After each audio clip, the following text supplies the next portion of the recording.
உலகத் தமிழர்கள் அனைவருக்கும் என்னுடைய பணிவான வணக்கம்.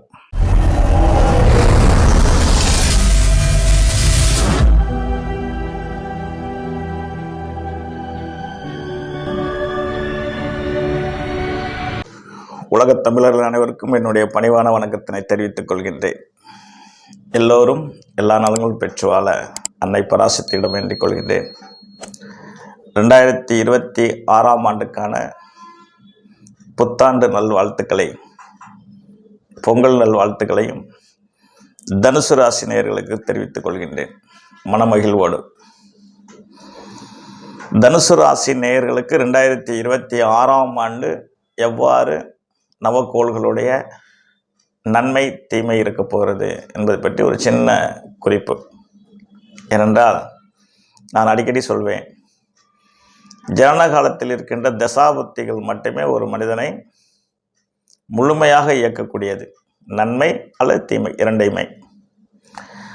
அதற்கு கோச்சாரம், கோள்களுடைய சஞ்சாரம். கோச்சாரம் என்பது கிரகங்களுடைய பெயர்ச்சி.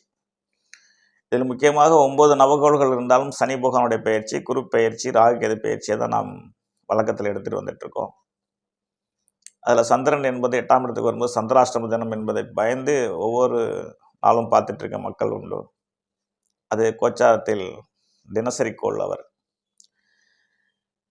அதுபோல் நிறைய சொல்லிகிட்டே போகலாம். இருப்பினும் தனுசு ராசினியர் 2026ஆம் ஆண்டு மிகப்பெரிய ஒரு ஆவலோடு காத்துட்ருக்குறாங்க. சிறப்பாக இருக்கும் அப்படின்னு சொல்லிட்டு எல்லோருடைய எண்ணங்களும்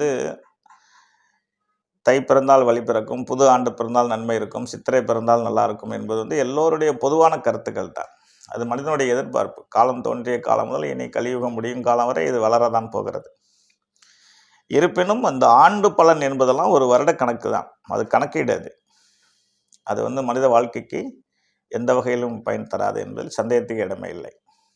அதுக்காக ஆண்டு பலன் எப்படி இருக்குங்கிறது ஒரு பொது கருத்து, அது உண்மை இல்லை. கோச்சாரத்தில் இருக்கின்ற கிரகங்கள் நம்மளை இயக்கும். தசாபுத்தி 100க்கு 90% நம்மளை இயக்கும். இது நாம் பிறக்கின்ற அடிப்படை வரத்தை பொறுத்தது. நம்ம செய்திக்கு வருவோம்.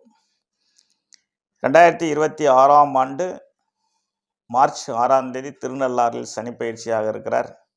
தனுசு ராசினியர்களுக்கு 4ஆம் இடமாக வர இருக்கிறார்கள். 4ஆம் இடத்திற்கு பேர் என்ன? அர்த்தாஷ்டம சனி என்று பொருள். அதாவது அஷ்டம சனியில் பாதி என்று பொருள். அர்த்தாஷ்டம சனி. பயங்கொள்ள தேவையில்லை. 4ஆம் இடம் என்பது வீடு, பூமி, வாகனம், சுகம், கல்வி, தாய். இதில் நன்மையும் நடக்கும், தீமையும் நடக்கும். சில பேருக்கு உடல்நிலை பாதிப்பு வரும். சில பேருக்கு வீடு, பூமி, யோகம் அமையும். சில பேருக்கு உடல்நிலை பாதிப்பு சரியாகவும் ஆகும். எப்படின்னு கேட்டிங்கன்னா, குரு பெயர்ச்சிக்கு பிறகு 4ஆம் இடம் என்பது அர்த்தாஷ்டம சனி என்றால் 4ஆம் இடம். அது சுகஸ்தானத்தை குறிக்கிறதான் பொதுவாக. அடுத்து வீடு, பூமி, வாகனம், கல்வி, தாய். இத்தனை இடத்தையும் சொல்லக்கூடிய இடம் தான் 4ஆம் இடம். அதில் இன்பம், புகழ் எல்லாமே இருக்கிறது. அப்படி இருக்கும்போது சனி பகவான் 2ஆம் இடத்துக்கு சொந்தக்காரர், 4ஆம் இடத்துக்கு போகிறார். அதே மாதிரி 3ஆம் இடத்துக்கு சொந்தக்காரர், 4ஆம் இடத்துக்கு போகிறார். குரு வீட்டுக்கு போகிறார். அங்கிருந்து 3 மாதங்களில் குரு பகவானுடைய பார்வையை பெற்று விடுவார். 100% அர்த்தாஷ்டம சனி பெரிய பாதிப்பை தருமோ என்ற பயத்துக்கு தேவையில்லை. இன்னும் சொல்ல போனீங்கன்னா, கோச்சாரத்தில் இருக்கின்ற கிரகங்களில் தசாபுத்தி சாதகம் இருந்தால் கோச்சார கிரகங்கள் பாதிப்பான இடத்துல இருக்கும்போது கூட நன்மையை செய்கிறத பார்த்துருக்கேன் நான். அதனால் அர்த்தாஷ்டம சனி என்று ரொம்ப பயமுறுத்தாங்க உங்களை ஜோதிடர்கள். தயவு செய்து தனுசு ராசினியர்கள் பயம் கொள்ள வேண்டிய அவசியமில்லை. உடல்நலத்தில் மட்டும் சற்று அக்கறை எடுத்துக்கொள்ளுங்கள். எல்லோருமே கல்வியில் ஆழ்ந்த அக்கறை எடுத்துக்கொள்ளுங்கள். 4ஆம் இடங்கள் ரொம்ப முக்கியமான இடம். கல்வி, போக்குவரத்தில் கொஞ்சம் கவனமாக இருந்துக்குங்க. இன்றைக்கி வாகனம் இல்லாமல் வாழ்க்கையே வாழ முடியாது. கொஞ்சம் கவனமாக இருந்துக்கணும். அதனால் 100% சனி பயிற்சி என்பது குரு வீட்டுக்கு பயிற்சியாக போகிறதுனால் பெரிய பாதிப்புகள் இல்லை என்பது ஒரு கருத்து. அடுத்தபடியாக 2026ஆம் ஆண்டு ஜூன் மாதம் 26ஆம் தேதி குரு பயிற்சி. அவரும் 8ஆம் இடத்துக்கு வரார். முதலில் கூறினோம் அட்டமத்துக்கு பாதி அர்த்தாஷ்டமம் என்று. அப்போ அட்டமத்துக்கு நேரடியாக குரு வரார். ராசிநாதன் என்று பொருள் குரு. ஒரு ராசிநாதன் உச்சம் பெறுவார் என்றால் அது மிகப்பெரிய ஒரு மகிழ்ச்சி தான் என்று சொல்ல முடியுமே தவிர அது குற்றம்னு சொல்ல முடியாது. ராசிநாதன் உச்ச வீட்டுக்கு வரார், விரயஸ்தானத்தை பார்ப்பார், குடும்பஸ்தானத்தை பார்ப்பார், 4ஆம் இடத்தை பார்த்துருவார். விரயம் என்பது குருவால் ஆக வேண்டிய விரயம் என்ன நடக்கும்? சுப விரயம் நடக்கும். திருமணம் ஆகாதவங்க வீட்டில் திருமணம் நடக்கும், திருமணம் ஆனவர்கள் வீட்டில் குழந்தை பாக்கியம் இருக்கும், வீடு கட்டாதவங்க இடத்துல வீடு கட்டுவீங்க, வருமானம் வருவதற்கான வாய்ப்புகள் உண்டு. 2ஆம் இடத்தை பார்ப்பதனால் சில பேருக்கு பணம் பெருக்கம் ஏற்படும், தொழிலில் மேன்மை ஏற்படும், பதவி உயர்வு கிடைக்கும், சொல் பலிதம் ஏற்படும். கமிஷன் ஏஜென்ட்டில் இருக்கிறவங்களுக்கு கமிஷன் ஏஜென்ட் மூலம் பெரிய லாபம் கிடைக்கும். எதிர்பாராத வெற்றிகளை குரு பகவானுடைய பார்வை செய்துவிடும். அதே சமயத்தில் 12ஆம் இடத்தை பார்ப்பதனால விரய செலவும் ஏற்படும். அது சுப விரயமாக ஏற்பட்டு கொள்ள வேண்டும். சனி பகவானால் ஏற்படுகின்ற விரயம் அசுப விரயமாக இருக்கும், அதாவது கெட்ட விரயமாக இருக்கும்.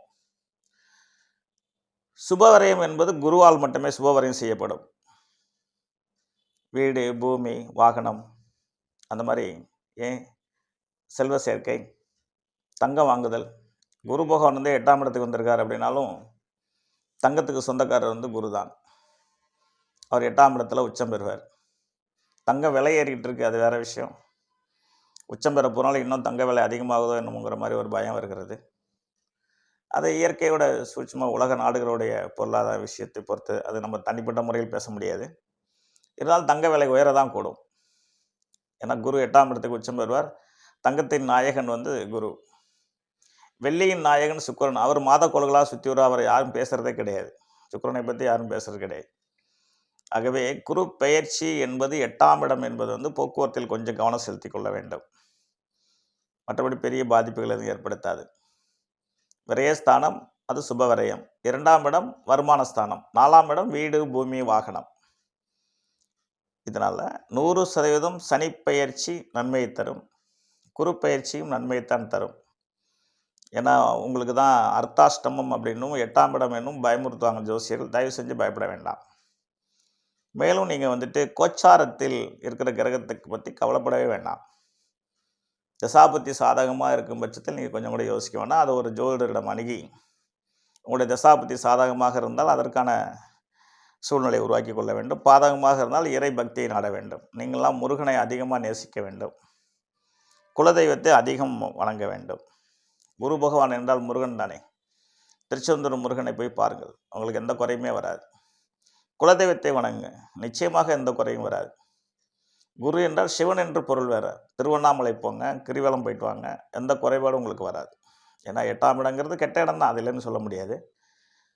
இவ்வளவு தூரம் நீங்கள் பக்தியோடு இருந்தீங்கன்னா நிச்சயமாக 8ஆம் இடம் என்பது பயப்பட வேண்டிய அவசியம் இல்லை. ஏன்னா ராசிநாதன் 8ஆம் இடத்தில் மறைஞ்சு உச்சம் பெறுவார். அடுத்ததாக ஆண்டின் இறுதி காலகட்டத்தில் நவம்பர் மாதத்தில் ராகுகேது பயிற்சி ஆகிறது. அவர்களும் பார்த்துட்டிங்கன்னா 2ஆம் இடம் 8ஆம் இடமாக வருவாங்க. ஆக மொத்தத்தில் தனுசு ராசி நேயர்களுக்கு இந்த வருஷம் நடக்க போகிற ராகு, கேது, குரு பயிற்சி, சனி பயிற்சி சுமாரான பலன். ஜனனகாலம் நல்லாக ஜனனகாலத்தில் பலமான யோகங்கள் இருந்து தசாபத்திகள் சாதகமாக தான் நிச்சயமாக பயப்பட வேண்டாம். பொதுவாக பக்தியை அதிகமாக எடுத்துக்கொள்ளுங்கள், நிச்சயமாக பயங்கொள்ள வேண்டிய அவசியம் இல்லை. 2026ஆம் ஆண்டு தனுசு ராசி நேயர்களுக்கு சிறந்த ஆண்டாக அமையும் என்பதில் எந்த சந்தேகத்திற்கும் இட வேண்டாம். நன்றி, வணக்கம். அடுத்த ஒரு பதிவில் உங்களோடு சந்திக்கின்றேன். வாழ்க வளமுடன்.